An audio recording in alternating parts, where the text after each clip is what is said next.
Да, пяточка. Пяточка, держись.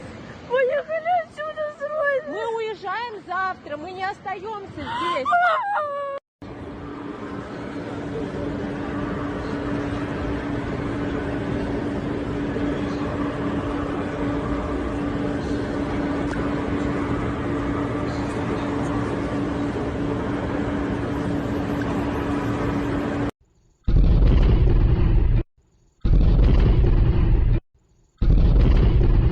Сразу понятно, специальное имущество.